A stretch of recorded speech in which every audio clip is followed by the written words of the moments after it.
We do lots of things as marketers that hurts our marketing because we don't necessarily know intimate details, specific important details about our audiences. And I wanted to start with a story. This is one of my favorite analyses of how information, specifically misinformation, spreads. And I thought it made for a great analogy because, I'll show you what it is, and then you can check it out. This Substack newsletter I subscribe to has this great, a post called the reverse idiot funnel. And here's what happens. So this is, as the blog author calls them, some dumb idiot sent out this tweet, right? That a goal of US biolabs in Ukraine, which, what are they talking about? Is to create bioagents that can target ethnic groups. What the hell? And so the reason that Russia is invading Ukraine is not for all the reasons that it actually is, right? But rather gathering Slavic DNA through Ukraine. I mean, this is crazy. This is conspiracy theory like madness, absolute, complete madness. And this account was banned from Twitter very soon after sharing this misinformation. However, the reverse idiot funnel author then points out that grifters, trolls, other idiots pick it up. Millions of old people on Facebook share it. And then children on TikTok start making videos. It's not clear whether they're ironic and making fun of it or helping to spread the misinformation. But this then makes its way to Fox News, where several of the Fox News hosts start to amplify it as though it might be real. And then Russian and Chinese state media literally pick it up and start using it as a storyline, right? That this is a real thing. Now, none of this ever existed before, and it was one person on Twitter whose account then got banned that like started this. Now, plenty of other conspiracy theories, sort of were floated into the media ecosystem and failed. And even though you might say, oh, this is some dumb idiot, this person, whoever they are, they understand how to craft and amplify messages that reach the audience that they are going after, right? They have figured out their ecosystem. They know the sources of influence. They understand the audience and what will resonate with them and what gets picked up. They paid attention to the other conversations that are happening in sort of conspiracy theory world. If you know your audience well, you will know how to market. You can do even better than some dumb idiot. So the way marketing flywheels work, right? And we've talked about this a little bit at SparkToro in the past is you do a marketing thing, you boost that thing's reach, you engage and grow your audience, and then hopefully improve your algorithmic signals on places like Google and YouTube and Facebook and Reddit and Twitter and LinkedIn, and you get higher ROI next time you do that marketing thing. And the whole goal of audience research is to tell us which tactics and channels you should try, where and how to distribute messages, give us insight into what earns attention, show us what is actually engaging to our audience, and how to improve in the future. And if we do the right kinds of audience research, we get better and better at this every time we complete the flywheel. But we make a lot of mistakes. And in fact, today I'm going to walk through 6 big mistakes, maybe even 7 big mistakes that we make in our audience research. The first one, assuming that your customers and your audience are the same. Audience and customers are not the same. Your audience, the people who you're trying to reach with your messages, fall into these 4 groups. Current customers, right? This is somebody who bought something that you sold. Potential customers, people who are right customer fits. You want to reach them, you want to influence them so that they become customers. And then there's amplifiers. These are people who are probably not potential customers. They will never buy from you, but they are sources of influence in your field, right? They reach the people who might buy from you. Podcasters, social influencers, conference and event organizers, journalists, bloggers, all those kinds of people. And then there's the broader community, people who talk about and participate in the field that you're in or in your world, but they are not really good customer matches. Maybe they can't afford your product, or they use a competitor's product, or they're never going to buy from you because they just don't have the problem that your product solves, but they're in the community. And if you ignore these potential amplifiers and you spend all your time and energy on current and potential customers, you are going to have a terrible time marketing. It is just going to be incredibly difficult to get your message to reach the audience that you want to reach, because current and potential customers are not amplifiers. Very rarely are they amplifiers, right? And so it's going to be just as hard to reach the next one as it was to reach the first one. Okay, now, audience for messages. I like to visualize this stuff. And so the way I think about it is kind of a Venn diagram, right? There's that big group at the end I was talking about, the broad industry community, and then potential customers, and inside of that, current customers. And the potential amplifiers overlaps, right? It overlaps with potential customers and current customers and industry, and some of them are even outside of there. But the most successful marketing you can do appeals to the potential amplifiers and the potential customers, and probably current customers too, especially if you have a product that needs retention and ongoing use. Mistake number 2. You relied exclusively on surveys and interviews alone. Oh no, why? All right, so surveys and interviews, they're great. I use them. We use them a lot. I love them. I highly recommend them. I'm not saying anyone should stop, but I am saying that they fall prey to a lot of bias. So here's a survey that we ran for SparkToro, right? That asked people, how'd you get data about your audience's online behavior? What made you realize you needed something like this? We ran this survey last year. 80 customers answered us, and we got a whole bunch of data, but there's a whole bunch of selection bias in here too, right? Because when we asked these questions, they only went to people who paid for SparkToro between April 15th and April 22nd of 2021. Those are the only people who possibly saw it. So this survey cannot tell us anything about people who didn't become customers, right? People who saw the product and were like, oh, this is not for me. People who became customers and then canceled their subscription. And all the potentially great fit customers who've never even heard of SparkToro. None of them, right? None of them are captured in this survey data. And so if we apply the information from this group to those marketing problems and audiences, we're going to have a bunch of blind spots. Surveys and interviews only tell us about the people we've reached, not the ones we haven't. So I looked up, when I went to LinkedIn, I did a search for like how many people have audience research in their bio or profile. And 32,000, of which one person who answered the survey, the SparkToro survey, has that word in their profile. So maybe that's a big blind spot, right? That is probably not a statistically significant sample size of people who say they do audience research and use SparkToro.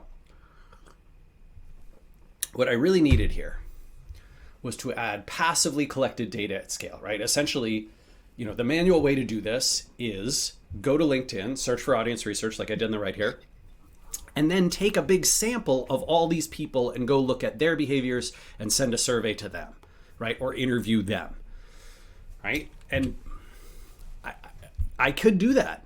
I could absolutely go through that and probably get some great information, great data that way.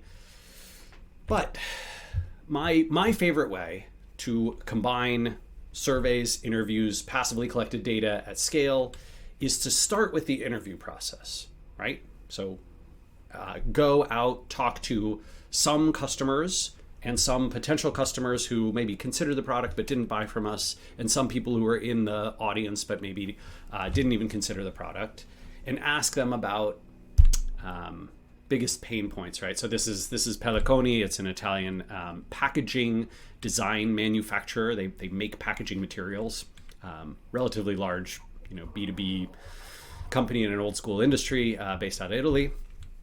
And you could ask your customers questions like, what are big pain points? What do you think are important topics in packaging right now? If you were going to change vendors, why would you do that, right? And from that interview process, you often will find questions that you want to get data at scale about from surveys, right? So, you have the one-on-one conversations that leads you to a bunch of, I want to know whether that question that I asked that one person applies, their answer applies to everybody or not so much. And you can do that with surveys. We do it. I like social channels, depending on what you're going after. I like email, newsletters.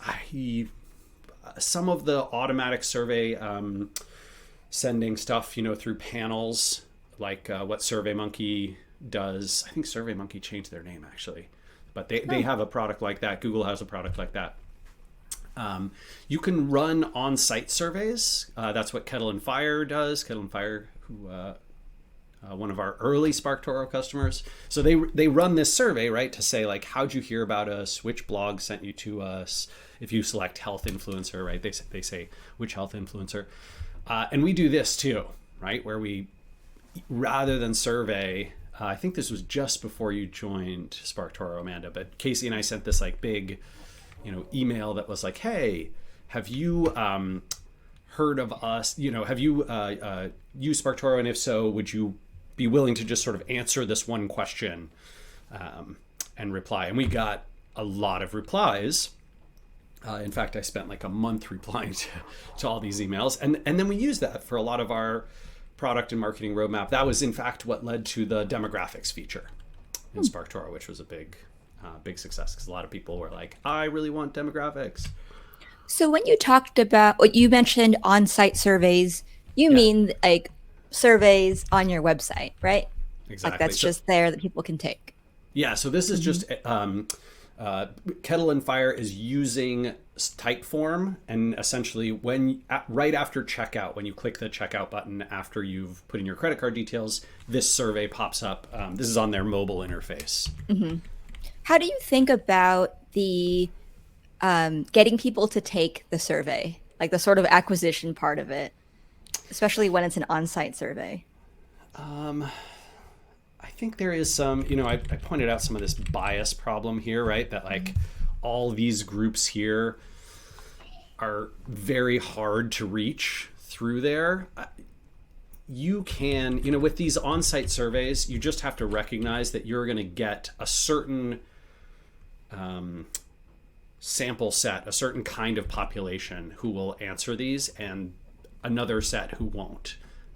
So I think you can make good decisions about when and whether to do that. And you just have to be aware of the blind spots that you're going to miss out on.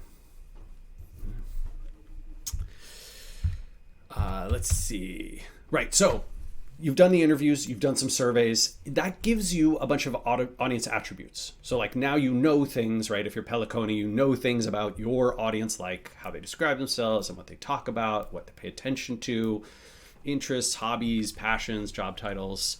And that is what unlocks the ability to use a product like SparkToro, right? Where you can get passive data at scale, or even just going to LinkedIn and doing the basic searches, or SparkToro has a couple of competitors in the space. If you've heard of Helixa.ai or Audience with an S, or if you're enterprise, you could use BrandWatch, right? And then you can use the data you learn from surveys and interviews in these tools and get data about the whole market. In fact, here's an example from FollowerWonk, right, which is a Twitter profile analysis tool. So I can search for those, audience research profiles, or I can do it on LinkedIn, assuming that that's what my surveys and interviews told me. And that's how I get at my audience's sources of influence, right? So here's people who use the hashtag packaging and what they pay attention to. Super useful for the targeting purposes, right? If I want to know where to go do marketing, where to do advertising, what to plug into my Facebook ads, what to plug into my Google ads, my YouTube ads, where to pitch for, podcasts that I should be on, or websites that I want to sponsor, or email newsletters, all that stuff is great.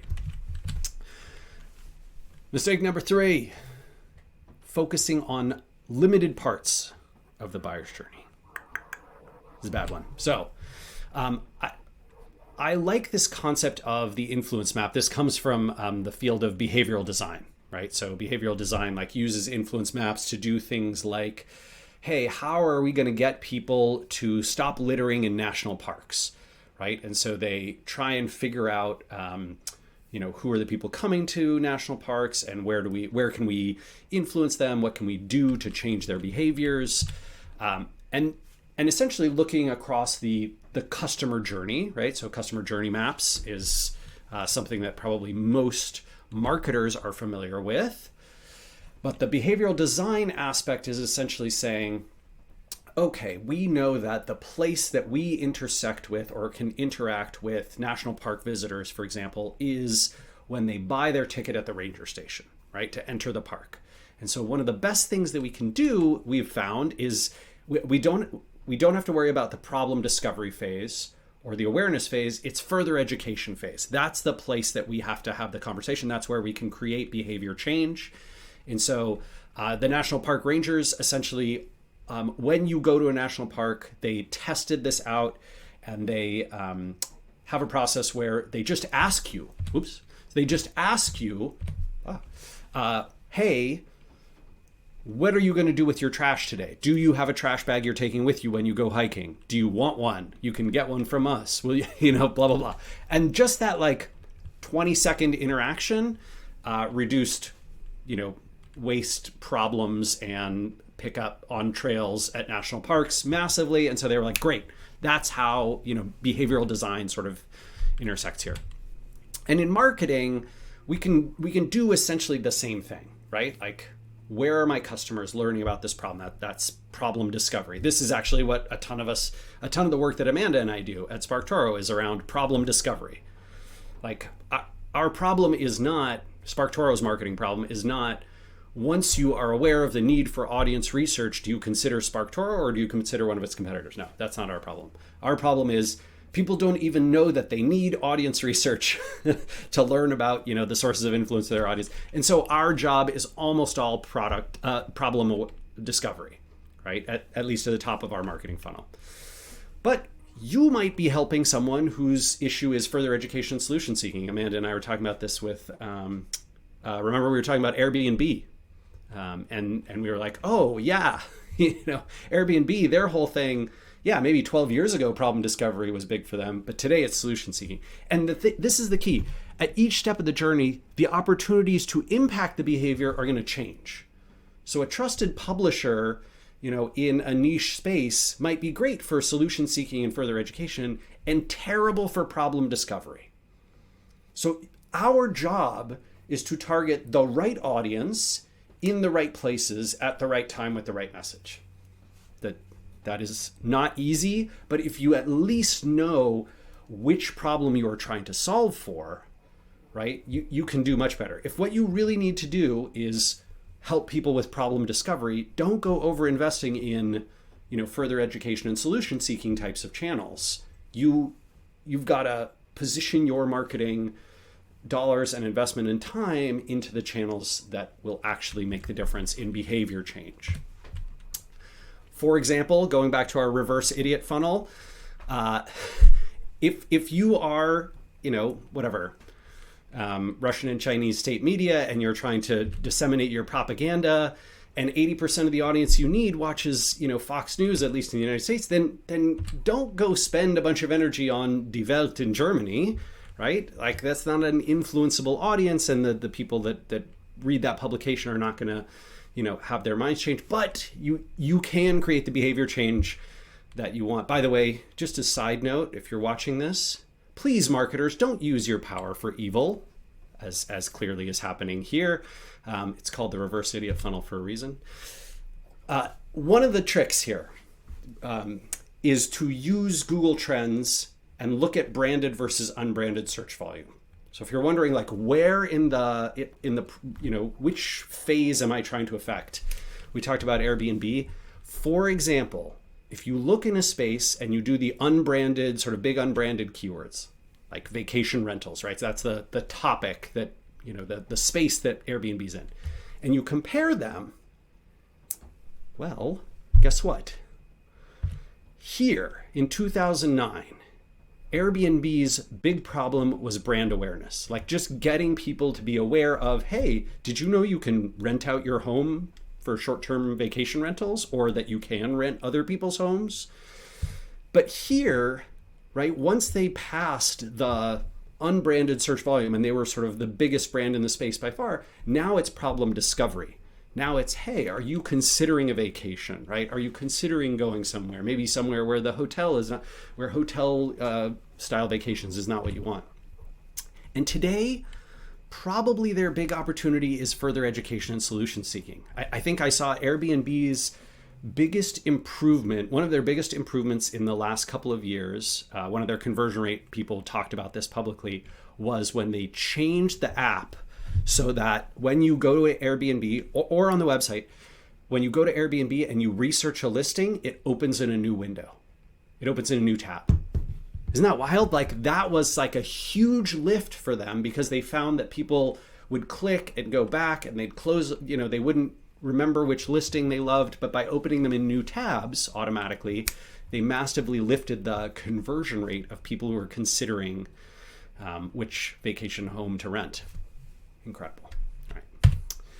Mistake number 4, ignoring your audience's sources of influence. Why? Why do we do that? This is actually taken last night. When I make katsu, I'm like, I like it to be a very particular amount of brown, right? I want my katsu really crispy. I like the chicken inside to stay juicy. So I soak it in sake first. But you see that cast iron pan that I'm frying in. So this Finex cast iron pan was recommended to me by Taste, which is a magazine that I the apron is fun. So it was given to me by our 18 and 15-year-old nieces in California, who I love to pieces. When we were, last time we saw each other, we were down there visiting them, Amanda. So I got this pan because Taste magazine recommended it. They have like an email newsletter that I subscribe to, and I subscribe to Taste specifically for products like this, right? Because I like them. I like their recommendations. Plus the past recommendations they've given me about like salsa matcha and the Japanese rice donabe and other stuff has been super solid. Like I trust them. Plus they have no vested interest. When they talk about products, they don't use affiliate links, which I kind of love. I don't know how they make money, but yeah. Okay. Also Wait, SparkToro. I do have to ask, what kind of oil do you fry in? Your katsu, especially. I think they recommend vegetable or canola, and I used. Did I use vegetable oil last night? I think I used canola actually, but what do you use? I haven't made a fried dish in a long time, but I would probably use canola. Yeah, because you need something high. You need a high smoke point. High smoke point. Yeah, the level of the oil is relatively high, so you were not going to get a bunch of spraying and spritzing, which is nice too. But yeah, and of course, Taste magazine already in my inbox, so high availability to me. Yeah. Wait, does the handle get hot when you are cooking? I'm sorry, I'm just so distracted. This is part of the genius. You see this right here? Yeah. So see how it curls around there? After enough time, it will eventually get hot. But no, magically, unlike almost every other cast iron pan, the Finex, because they put this extra sort of ring around the one piece, that part stays cool for a long time while you're cooking, which makes it really, really nice. Yeah. That's very nice. Eventually it'll get hot, if you're like cooking for 45 minutes or something. But yeah, very well made. They're out of Portland, Oregon, actually. Yeah. So here's my theory, right? Publications, people, podcasts, video creators, the ones that match these criteria, they're familiar to your audience, they are liked by them, trusted by them, perceived as impartial, and easily available. These are, full stop, the best marketing opportunities out there. right? Like that is what's going to happen. When your product or your company, your brand is featured in these places, that is going to have, in my opinion, an even bigger impact on behavior than ranking number one in Google, at least for most brands and products, right? And there's criteria that I don't care about, like number of social followers and third-party estimates of traffic and domain authority, which I know I created when I was at Moz, and where they rank in Google results, right? And like, I don't gamble against fallacious metrics like these. Well, it's interesting too because we're at this point in the internet and with content and with marketing where the average consumer is a lot savvier than they were 5 years ago, 8 years ago. Yeah. So while having the SEO traffic is great, right? Like nobody doesn't want to rank, right? In a way, I feel like consumers kind of like the treasure hunt. Yeah. In a sense, they like seeing those signals of, solid social media mentions, word of mouth that is, we can call it dark social even too, right? But I think in a sense now they're really engaged people, the people who are, likely to become good customers.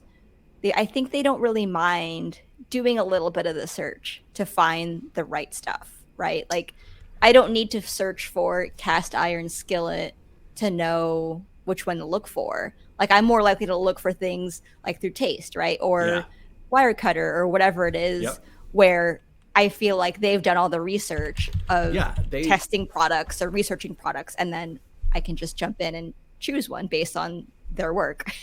Yeah, if you know that source and you like them and trust them and you think they're impartial, like that's where you're going to go. I think this is how sort of people bought before the internet too. They had friends and family and publications, magazines, newspapers, whatever, and they trusted them, and that's what they would decide to go on. Like I mean, basically, if the New York Times theater reviewer liked a musical on Broadway, my grandmother would take me to it.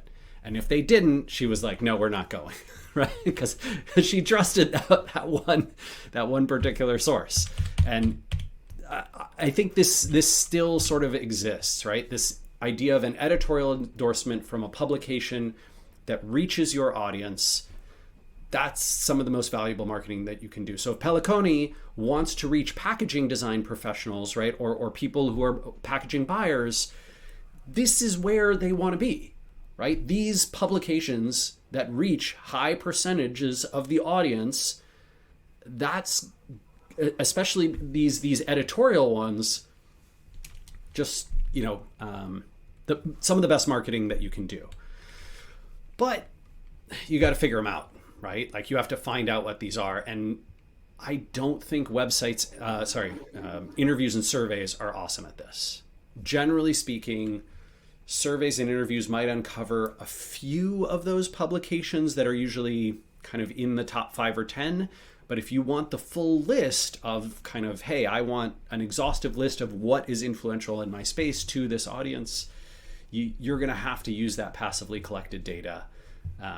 So, right, in this case, 518 people, if I want to reach privacy advocates, right, online privacy advocates, 518 people who have privacy advocate in their bio, X% of them follow this particular publication. So 11% shared or engaged with threat post in the last quarter.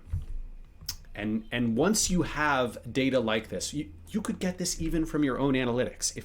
If an editorial source sent you lots of good traffic, you could use something like SimilarWeb or SparkToro, right, to show you, hey, people who visit threat post also visit, or in the case of SparkToro, right, people who share and engage with threat post on their social accounts also share and engage with. There's usually some good overlap there. You can do this with social accounts, right? You can look at, okay, hey, Brian Krebs, that's the guy. If I want to reach privacy advocates, that person is likely to be very influential. And same story. If you have one social account that sent you good traffic, you can go to Twitter, to LinkedIn, to SparkToro, and you can see other social accounts that are relevant and engage with similar audiences, are followed by similar audiences. Podcasts, same story here, right? No surprise that Threat Post podcast, quite popular with this privacy advocate crowd. Beyond SparkToro, podcast discovery is pretty hard. If anybody has any great suggestions for finding relevant podcasts and influential podcasts in an industry, please put it in the comments, because I have been doing lots of research and have not found anything great. YouTube channels, right? So SparkToro is pretty good for this too. But YouTube search is not good for this. I'm showing this specifically because if you search for privacy in YouTube, or you search for privacy advocate, you're going to get a bunch of channels and videos that are about that, but are not necessarily influential to those people. And this is, I think, the fundamental challenge. So yeah, mainstream publications, events. So mainstream publications, SparkToro has quite good coverage of. Lots of actually PR tools, Cision and whatnot are decent for this too. Events, SparkToro doesn't have it. We tried to build it. In our early days, and it didn't go great. It was just not super relevant. But Google Events is okay, like it's semi-decent. And Eventbrite, if an event is on Eventbrite, is pretty good. It's just hard to know whether it reaches the audience or if it's just, the title is relevant. Okay, so mistake number 5. Mistake number 5 is using your language instead of your audience's language. I almost want to, I wonder if, okay, let me show you something.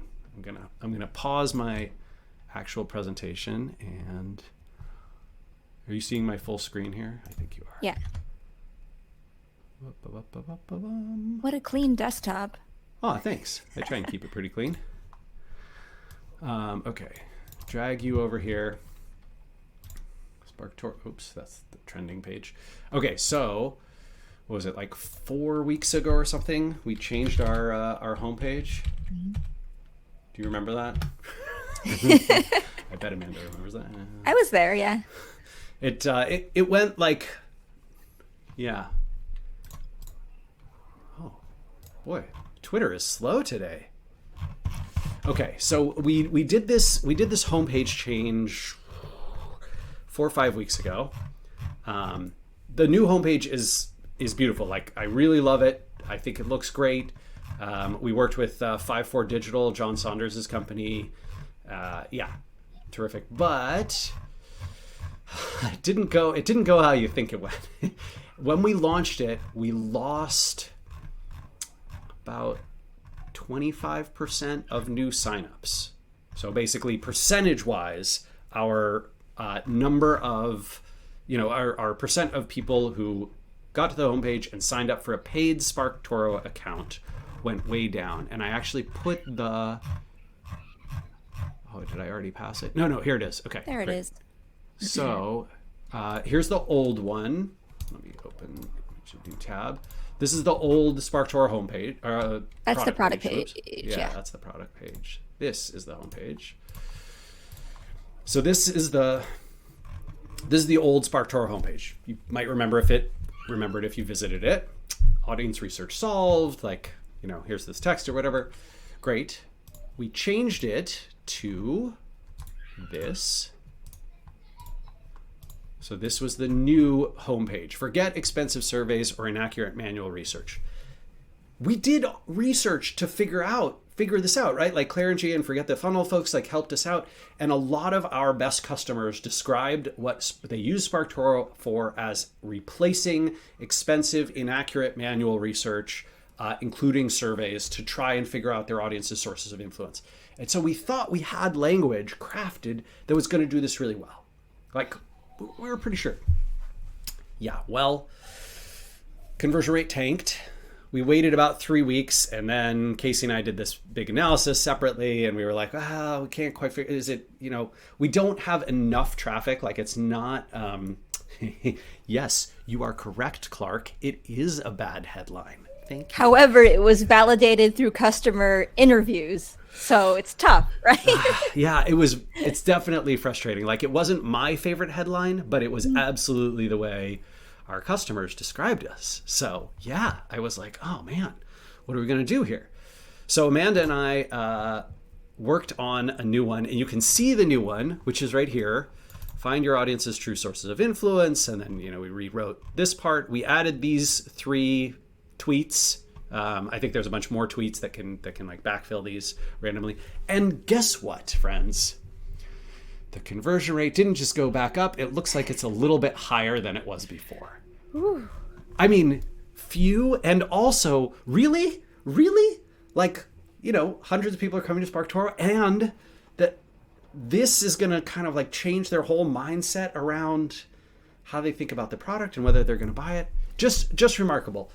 And I think the big discovery for me here is essentially that before we were using language we thought would resonate with our core customers instead of the language that did resonate with our audience. And this is something that a lot of folks do. Here's in the packaging world, Delcor's homepage, which, look, no offense, but does this sound like customer language? One case packer, all shipper styles, full line changeover in 8 minutes or less?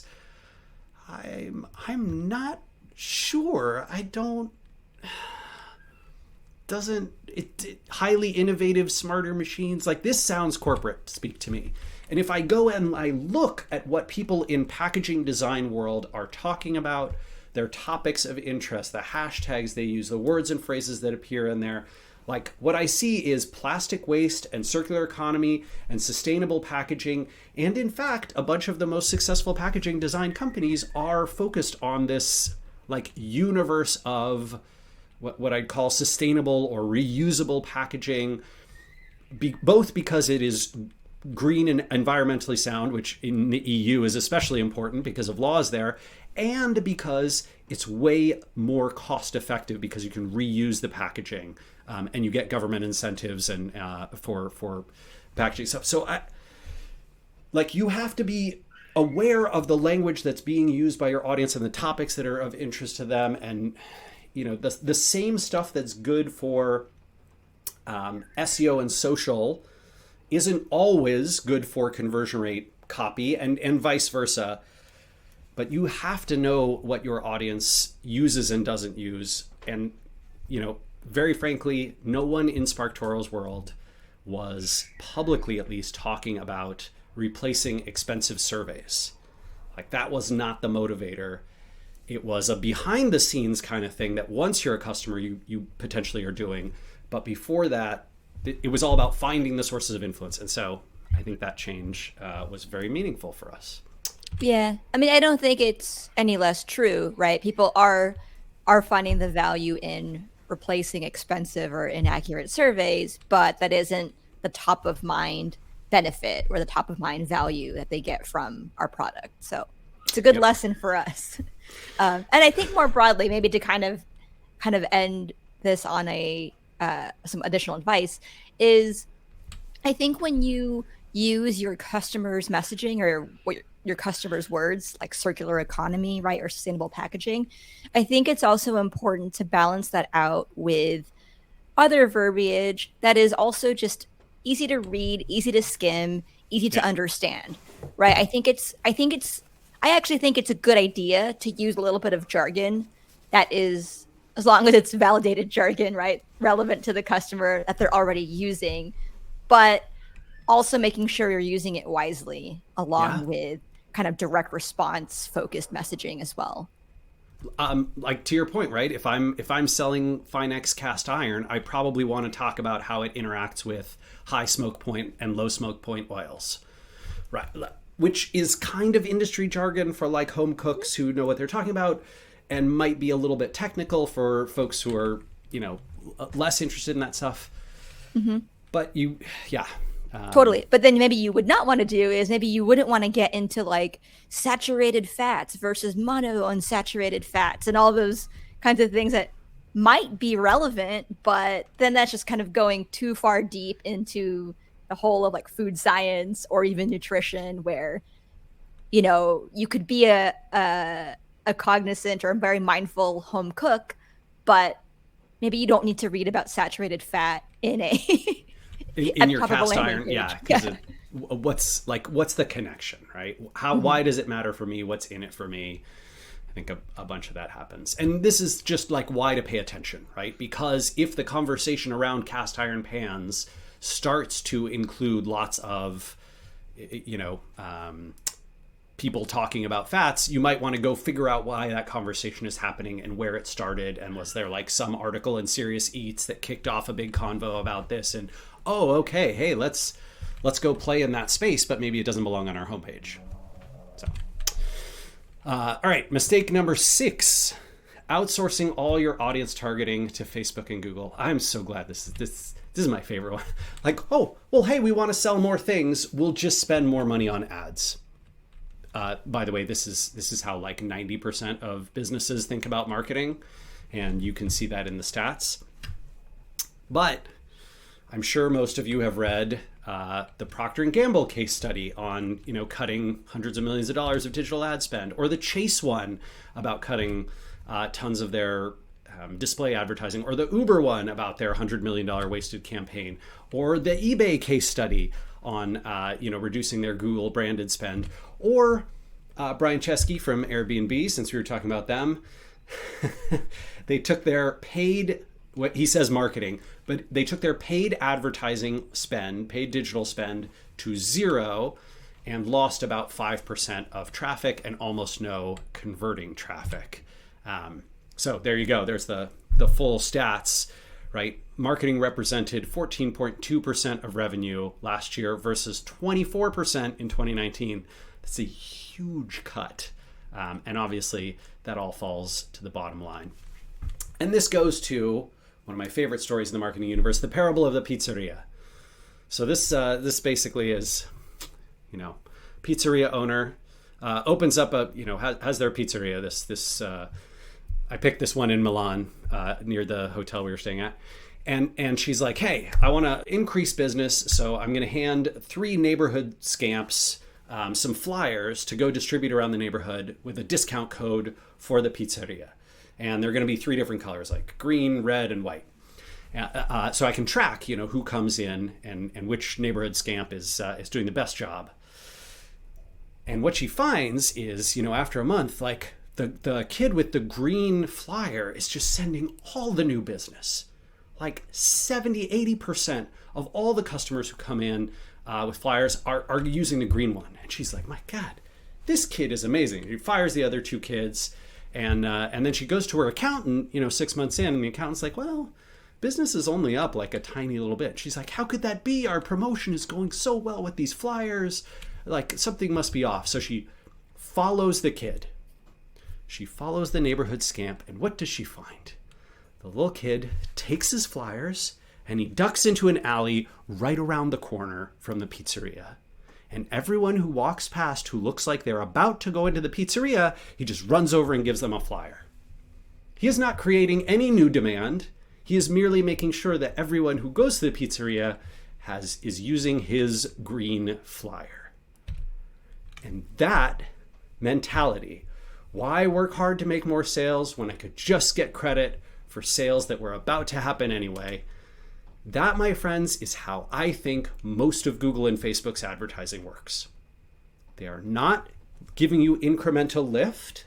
They are merely perfectly attributing credit to their source, right? Their referral source, so that when you look at your marketing performance, you're like, oh man, it's a good thing I buy all these Google ads because look at how many view-through conversions there are. Oh, it's a good thing I buy Facebook ads because look how many Facebook sent me. It's a good thing I buy Google branded search ads because look at how much of my branded search traffic clicks on my Google ad.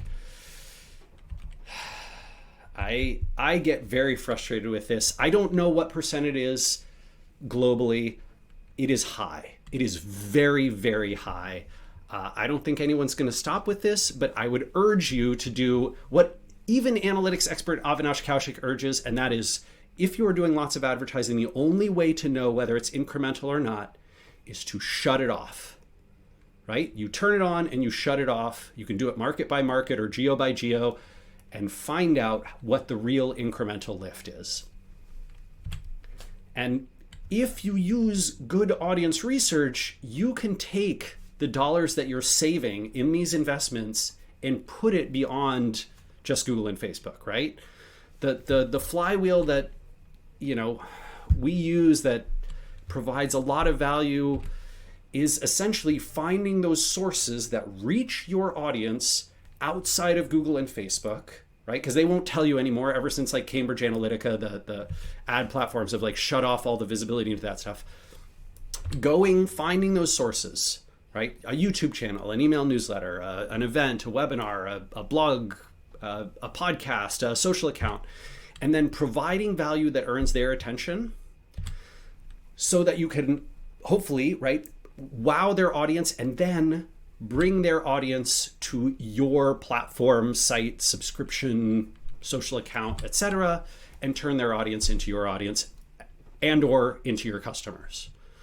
This flywheel process is essentially how we've built up all the traffic for SparkToro and how a lot of that beyond the duopoly stuff works.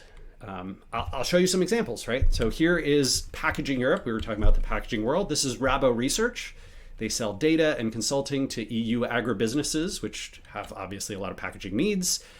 And they know that lots of people are talking about sustainable packaging and recycling. So they did PR outreach to get coverage for their recycling report from Packaging Europe, which is one of the most followed publications in the industry. Ding, ding, ding. Huge win. Here is American Treasure, actor, singer, dancer. Didn't he host the Emmys?